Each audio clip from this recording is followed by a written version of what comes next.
everyone, Alec Elger the SideQuest Gamer here, and you may be wondering, SideQuest Gamer, where's the Doom 2 review you promised us? Well, funny story. Apparently, I got the Doom 2 disc and stuff, but my computer was too advanced to run it. Didn't think that was a possibility. So I decided to fulfill a request I got from SuperMiner1280. Thank you so much for the request. And Mortal Kombat, because it's gory, and gore means creepy, and creepy means Halloween, right? Let's just review the game. Now, before we start, note that these are the console ports for the Super Nintendo and Sega Genesis, so the following criticisms are only directed towards those ports, although some of the aspects like the digitized rotoscope animation would apply to all versions, including the arcade version. Anyways, Mortal Kombat, a franchise built upon blood and gore, and anything that would make parents that are already uncomfortable with their children playing video games even more uncomfortable, because those noisy things are turning their brains into applesauce and making them violent. Parents in the 90s, they're so funny, telling you video games will rot out your brains and make you a bunch of degenerates. Yet, when they were kids in the 1950s or 60s, their parents told them the exact same thing about television. Their brains didn't rot. And the parents of those parents in the 1930s and 40s told them the exact same thing about radio. And yet we still function as a society. Well, somewhat. We're doing okay. But hey, I'm going to tell my kids the exact same thing about holographs. You just wait. Mortal Kombat was created by programmers Ed Boon and John Tobias when video game publisher Midway ordered them to basically make a fighting game in less than a year to compete with the insanely popular Street Fighter franchise, and they surprisingly did it in just 10 months with just a team of 4 people. Ed Boon was the programmer, John Tobias and John Vogel were the artists who designed the iconic fighting characters and backgrounds, and Dan Forden was the sound designer, whom you can give a special thanks to for giving us a pretty memorable video game theme song.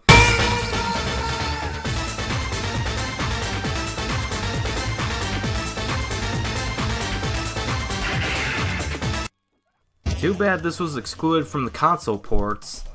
The final arcade game had 8 megabytes of graphic data, 300 frames of animation, and 64 colors, which was probably due to the digitized motion capture techniques they used for the graphics.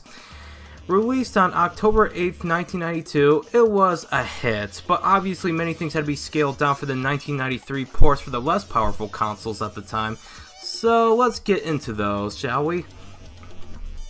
When it comes to the Super Nintendo versus Sega Genesis debate, people even today would argue that the Super Nintendo is a little more kid-friendly, while the Sega Genesis had a more mature library of games. While it's still debatable, Mortal Kombat is a prime example of supporting this argument. The SNES version got rid of all the blood and gore, as well as replaced the gory fatalities with finishing moves.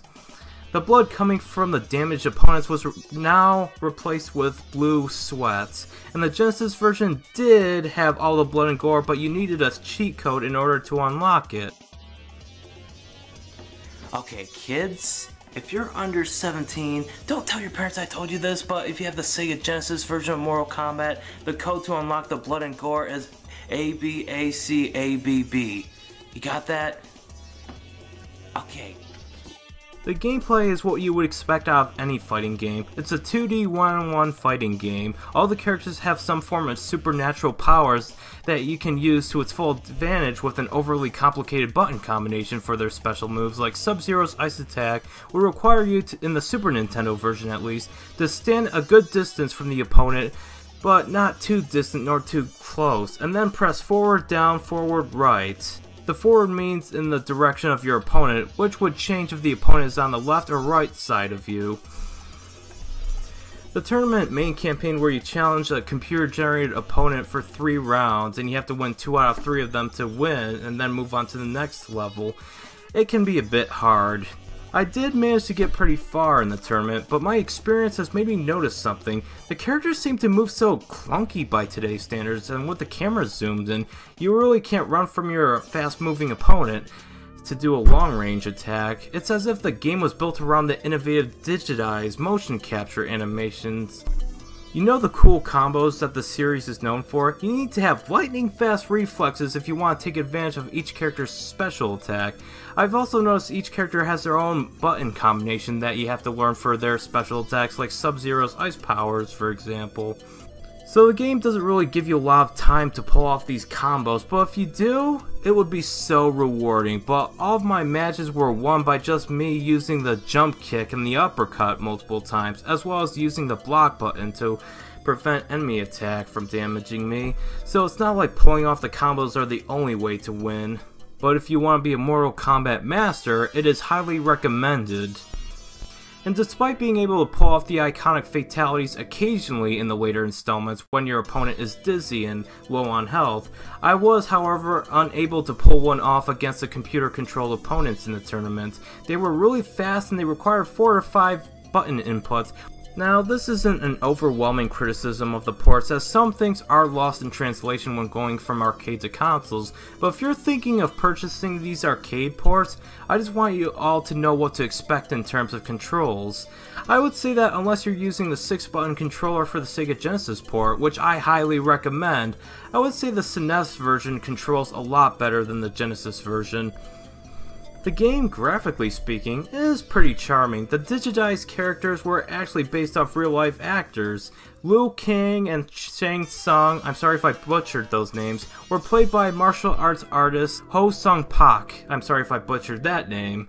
Elizabeth Malachy portrays Sonya Blade, Kano is portrayed by Rich DeVizio, Raiden is portrayed by Carlos Pesina, while his real-life brother Daniel Pesina plays Johnny Cage and Sub-Zero, as well as Scorpion and the secret reptile character who is not playable in this game, but you can fight him if you meet a certain number of conditions.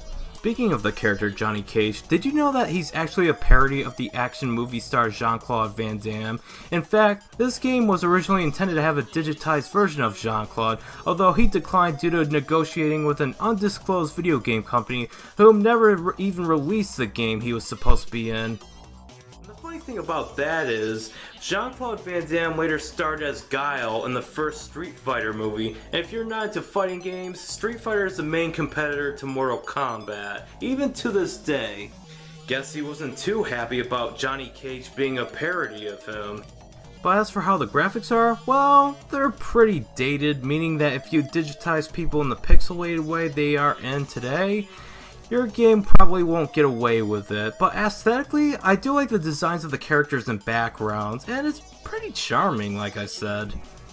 While the graphics have aged, they do give the game a lot of charm, and it's more of a novelty game by today's standards as back then. These characters and their pixelated gore were pretty realistic, but now they're kind of laughable because this is kind of the 90s cheese.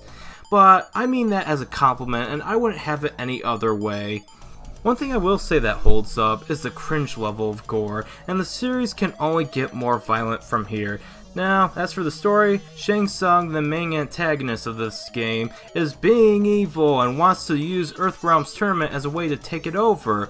Work your way up the tournament roster and defeat him and his second-in-command, Goro.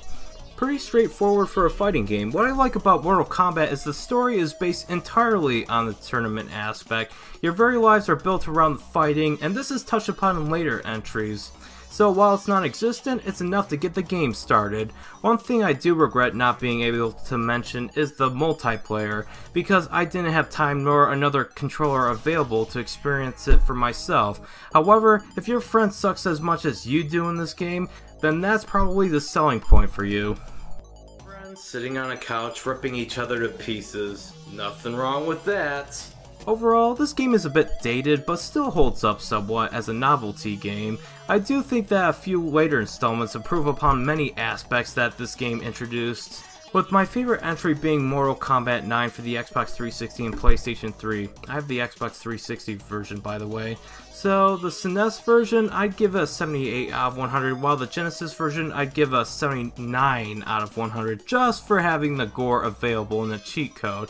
They're both good versions to have, but the SNES version controls better, but the Genesis version has the gore, and is just as functional as its SNES counterparts. However, I don't think there's any reason other than nostalgia or collector's purposes to buy these ports, as you can download the superior arcade version on all the current consoles, well except for the Wii U, but if you choose any of these console ports, you're in for an almost as good Mortal Kombat 1 experience.